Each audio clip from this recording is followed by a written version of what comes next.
Hi guys, this is Christina with $5 Fitness.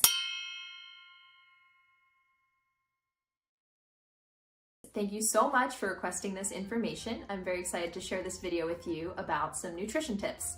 So here are 5 things keeping you from your weight loss goals and what you can do to stop them. All right guys, the first thing you may be doing that's impacting your weight loss goals and slowing you down on your way to achieving the body that you want is you are avoiding whole foods. So we're not talking about the grocery store here, we are talking about unprocessed foods. This is referring to food items with one ingredient. Apples, chicken breast, peppers, avocados, things like that.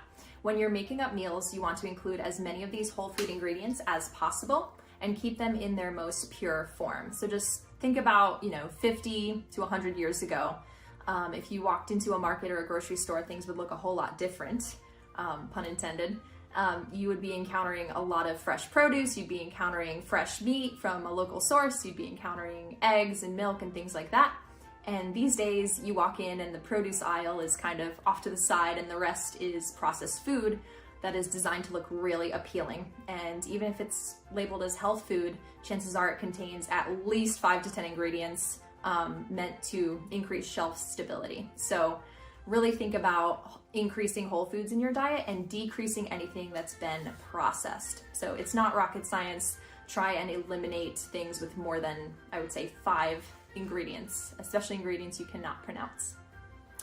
The second thing you may be doing that's impacting and affecting your weight loss goals in a negative way is that you may be eating too much. Portion sizes have increased astronomically in the last 50 years or so. I really suggest familiarizing yourself with proper portion sizes. We will have a video about this in the future, so definitely stay tuned for that. But I like to follow the Apple rule. For example, if you are mindlessly snacking and watching TV, chances are you're going to eat a whole lot more than you actually need, right? If you are hungry, this is more just eating because you are bored. So check in with yourself. Ask yourself, am I hungry enough to eat an apple right now? If the answer is no, just be aware that you might be eating for reasons other than hunger, and this is eventually going to impact how many calories you're eating in a day. Our third habit that might be affecting your weight loss goals is that you may be eating too often. This kind of goes hand in hand with things like portion size, but society kind of has us on this 3 meal per day structure. Like you wake up, you're eating breakfast, you're waiting a couple hours, it's your lunch break, you're having lunch, and then you're gathering around the dinner table and having a big dinner that you're just gonna go sleep on after that.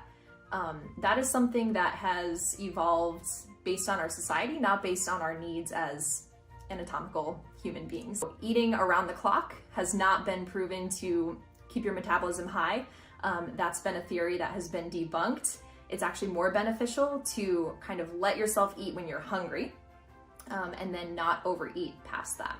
If you are not tracking everything you're eating, you are eating too much. This has happened to me. If it can happen to a nutritionist, it can happen to you, right? We are not all familiar with portion sizing unless we're tracking macronutrients and calories, right? This is something that comes with practice.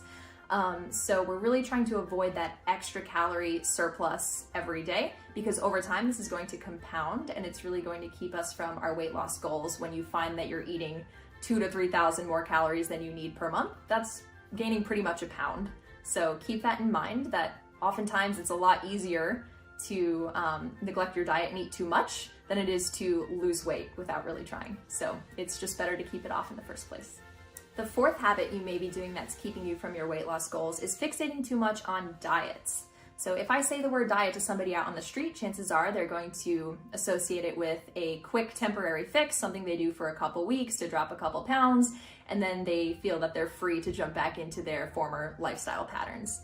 I would first and foremost like to redefine the word diet to encompass a sustainable lifestyle change, something that you are implementing over time for the general increase in health and well-being over time. So it's a journey instead of kind of just a quick fix. Focusing a little bit less on diets and kind of redefining what a diet is, something more sustainable. We are at our last tip for things that may be hampering your weight loss goals. Number 5, you may be avoiding fiber in your diet.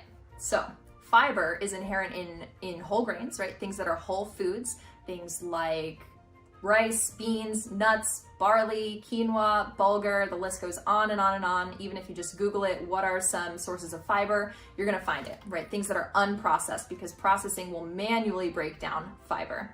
You want your foods to have a really high content of fiber, assuming that you have no digestive disorders like, colitis or anything like that, that fiber would aggravate. So assuming you have normal digestion capabilities, we want to kind of up the fiber in your diet. There's a type of fiber called viscous fiber that actually binds to water, creating a gel-like substance in your GI tract. And that's gonna help you feel fuller for longer, because it takes a whole lot longer for that to go through you than other types of fiber. So we're really trying to boost satiety, make you feel fuller, which is going to lead to a decrease in caloric intake over time, leading to weight loss over time. This kind of goes back to our idea of diet being something sustainable that we're striving for over a period of time, as opposed to something we're snapping our fingers and achieving overnight, because that's kind of the thing that sounds too good to be true. It might be too good to be true. Thank you again so much. These have been 5 great tips on how you can reach your weight loss goals and things you might be doing that are stopping you from reaching your weight loss goals. Stay tuned. We're going to have a lot more videos, recipes, and resources to help you lose weight, lose fat, increase muscle, and just overall achieve a healthier lifestyle. Thank you so much, guys. Hooray!